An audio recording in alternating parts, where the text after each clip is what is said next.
ಮೈಸೂರು ಜಿಲ್ಲೆಯಲ್ಲಿ ಆತಂಕ ಮೂಡಿಸಿರುವ ಒಂದು ಗಂಭೀರ ಪ್ರಕರಣ ಈಗ ಬೆಳಕಿಗೆ ಬಂದಿದೆ.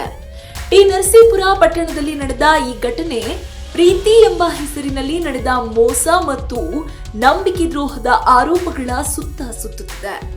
ಮಾಹಿತಿಯ ಪ್ರಕಾರ ಪುರಸಭೆಯ ಮಾಜಿ ಅಧ್ಯಕ್ಷರಾಗಿದ್ದ ಹಾಗೂ ರಾಜಕೀಯ ವಲಯದಲ್ಲಿ ಸಿಎಂ ಅವರ ಆಪ್ತರಾಗಿ ಗುರುತಿಸಲ್ಪಟ್ಟಿದ್ದ ಮದನ್ ರಾಜ್ ವಿರುದ್ಧ ಯುವತಿಯೊಬ್ಬಳು ಗಂಭೀರ ದೂರು ನೀಡಿದ್ದಾರೆ. ಯುವತಿಯನ್ನು ಪ್ರೀತಿಸುವುದಾಗಿ ನಂಬಿಸಿ ದೈಹಿಕ ಸಂಬಂಧ ಬೆಳೆಸಲಾಗಿದೆ ಎಂದು ಆರೋಪಿಸಲಾಗಿದೆ.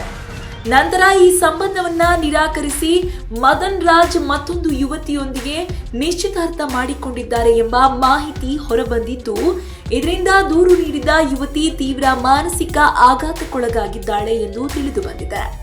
ಇನ್ನು ಗಂಭೀರ ಆರೋಪವೇನಪ್ಪಾ ಅಂದ್ರೆ, ಇಬ್ಬರು ಒಟ್ಟಿಗೆ ವಿಷ ಕುಡಿಯುವುದಾಗಿ ನಂಬಿಸಿ ಯುವತಿಗೆ ವಿಷ ಕುಡಿಸಿದ ಘಟನೆ ಕೂಡ ಬೆಳಕಿಗೆ ಬಂದಿದೆ.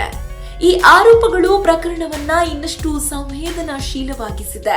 ಘಟನೆಯ ನಂತರ ಮನನೊಂದ ಯುವತಿ ತಕ್ಷಣವೇ ಟಿ ನರಸೀಪುರ ಪೊಲೀಸ್ ಠಾಣೆಗೆ ತೆರಳಿ ದೂರು ದಾಖಲಿಸಿದ್ದಾಳೆ.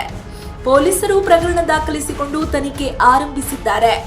ಆರೋಪಿಯನ್ನ ಪತ್ತೆ ಹಚ್ಚಲು ಬಲೆ ಬೀಸಲಾಗಿದೆ ಎಂದು ಪೊಲೀಸ್ ಮೂಲಗಳು ತಿಳಿಸಿವೆ.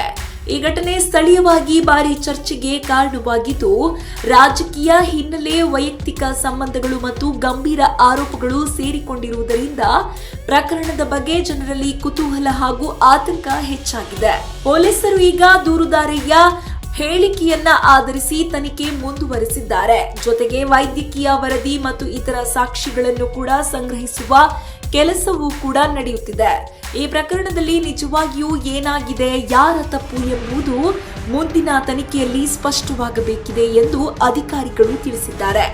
ಒಟ್ಟಾರೆ ಪ್ರೀತಿ ಹೆಸರಿನಲ್ಲಿ ನಡೆದಿದ್ದೇ ಮೋಸವೇ ಅಥವಾ ಇನ್ನೊಂದು ಹಿನ್ನೆಲೆ ಇದೆಯೇ ಎಂಬ ಪ್ರಶ್ನೆಗಳು ಇದೀಗ ಉದ್ಭವಿಸಿದ್ದು, ಸಂಪೂರ್ಣ ಸತ್ಯಾಂಶ ಹೊರಬರುವವರೆಗೂ ಪ್ರಕರಣ ರಾಜ್ಯದ ಗಮನ ಸೆಳೆಯುವ ಸಾಧ್ಯತೆ ಇದೆ.